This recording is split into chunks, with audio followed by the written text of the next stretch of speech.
The lap band has now been proven to be one of the best healthcare developments that have occurred over the last 20 years because it's been able to address the problem of obesity. Obesity is now an epidemic which is causing major health problems, unhappiness and shorter length of life, and the lap band has been proven to be able to achieve substantial weight loss, many improvements in health, better quality of life and longer survival. But those good results from the band come from me doing my job properly and you doing your job properly.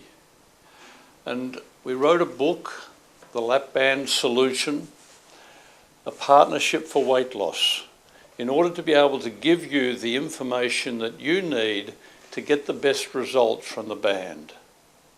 This DVD is to give you the information that's in the book and to extend that information so that you'll better understand what you are meant to do.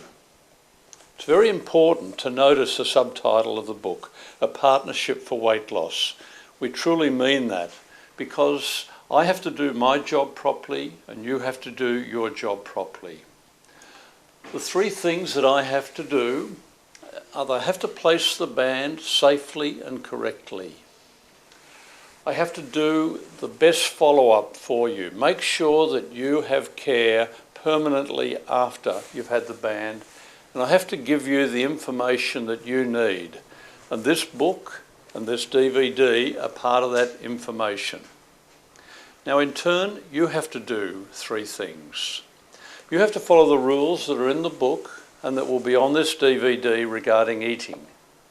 You have to follow the rules in the book and on the DVD regarding exercise and activity, and you must come back to follow up. Now, in order for you to be able to do your part of the partnership best, it's very important that you understand how the band works, because you have to work with the band. And I'll just go through with you some features of that.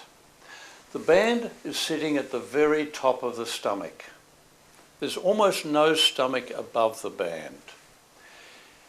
By sitting there, it's going to take away your appetite. It's going to stop you being hungry. That's how the band works. It doesn't work by blocking food. It doesn't work by restricting food.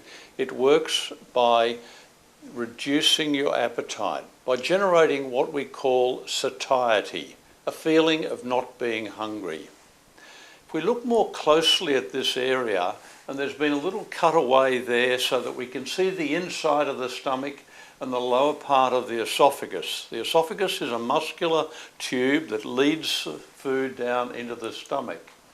And if we look very closely, we can see how the band is squeezing on that very top of the stomach.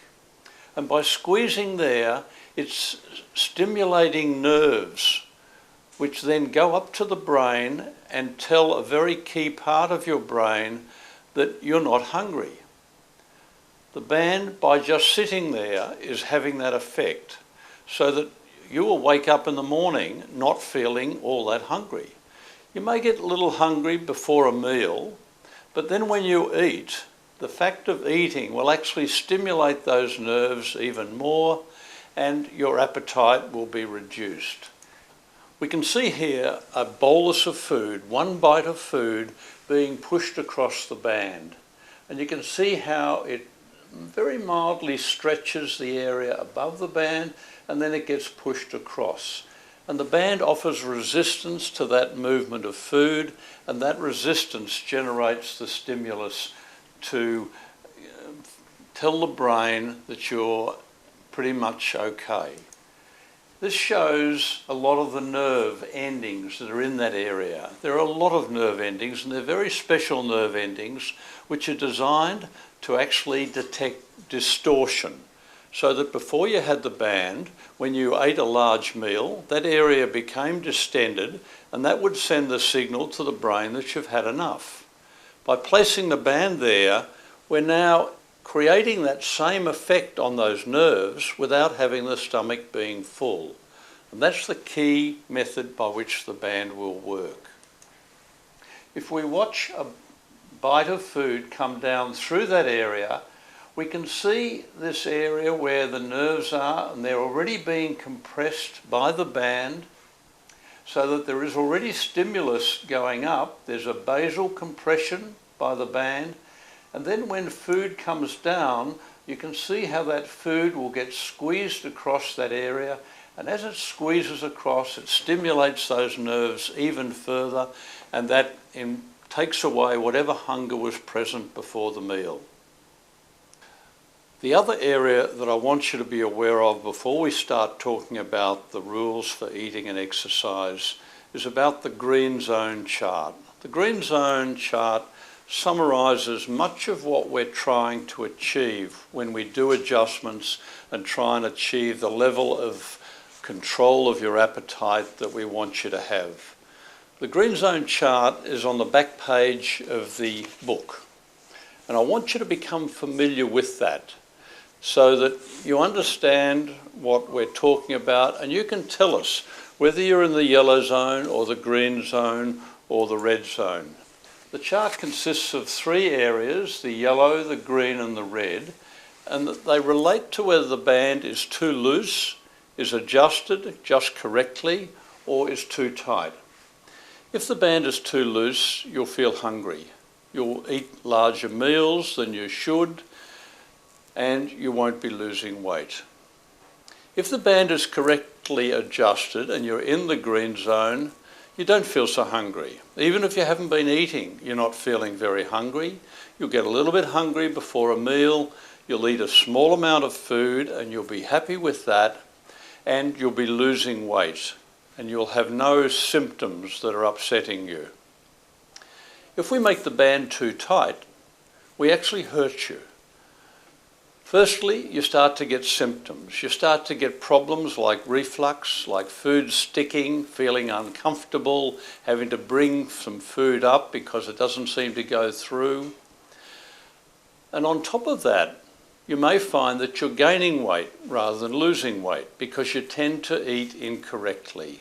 So there's no advantage to you to have the band too tight. It's got to be exactly right, and our aim throughout the follow-up period of aftercare, and your aim also should be to find that green zone and always be in the green zone. Now, within the book, we talk a lot about eating and a lot about exercise, but then we summarise it into 8 golden rules. The 8 golden rules really bring together the key information that I want you to have and the key guidelines that I want you to follow. And what I'll do now is go through each of those 8 golden rules and talk a little bit about them, because if you have those clear, I believe that you'll get as good a result from the band as we're able to get, as long as you follow those rules.